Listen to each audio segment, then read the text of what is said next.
30 East Drive is considered one of the most haunted locations in the UK. Located in Pontefract, the house has a lot of history. Join me as I explore 30 East Drive.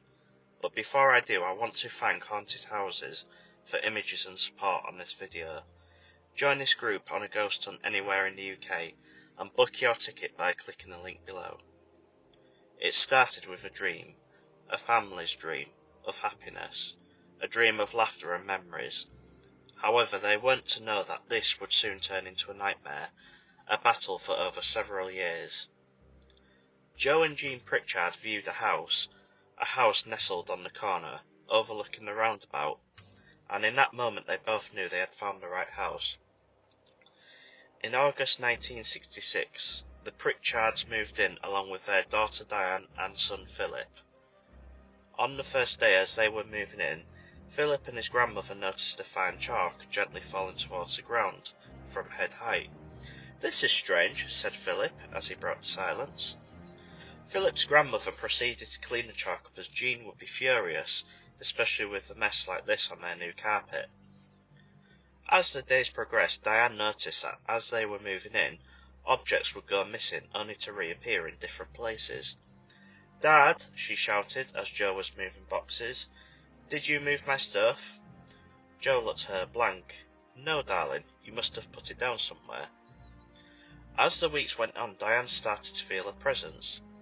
"It's probably nothing," she thought to herself, until one night as Diane looked upstairs, she saw the grandfather clock at the top swaying, until finally it came crashing down. At this point, Diane and Jean were both terrified. They knew they felt something in the house. Joe was very sceptical of their stories, putting it down to Diane pushing the clock. As the months progressed on, the haunting got worse. Plants would be thrown out of the pots and pictures would be found slashed with a sharp knife. At this point, Joe was starting to believe in the presence. In 1968, the family turned to the press and reporters dubbed the poltergeist Mr. Nobody, or as we know it today, it would become known as Fred by the family. Fred would continue to wreak havoc on the family, and one night, whilst in the living room, Joe and Jean heard an almighty scream coming from the stairs. Diane claimed that as she was standing at the bottom, she felt her hair being lifted until she felt herself being dragged up the stairs. Having found finger marks on her neck, Joe was panicking. He knew the only way was to protect his family was to leave the house. Jean refused. She was proud of their house and she didn't back down on life without a fight. Joe and Jean called in priests to conduct blessings and exorcisms, all with no effect. In fact, it is said that Fred's hands appeared wearing white fur gloves, conducting the Christian hymns aimed at banishing him. The final straw came for Joe when one day Fred trapped him in the coal cupboard under the stairs. It is said that he was never the same after that. Eventually, the family moved away from the house after several years of torment and terror. So who or what exactly was Fred, and why did he haunt the house? The most popular theory is that he is the famous Black Monk of Pontefract. It is said that a local girl was raped by a monk near Pontefract Castle.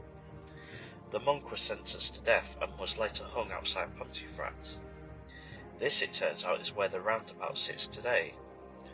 Could this be why the house is so haunted, especially being on the land of the former gallows, or could the explanation be more logical? It is said that Joe charged people and reporters to come into the house to experience the entity. It would make sense to create a story of a haunting to gain publicity and money. However, it is unlikely with so many witnesses that spotted objects moving on their own, and Jean stood by what she told the press about the activity. This leads the logical explanation astray. The house is now under different ownership, and a movie called When the Lights Went Out is based on the haunting. Paranormal groups like ourselves still get activity from the house today, and it's unlikely activity will cease soon. As for now, the house is still very haunted, and guests still flock to the house today. The question is, would you dare to come along and see for yourself?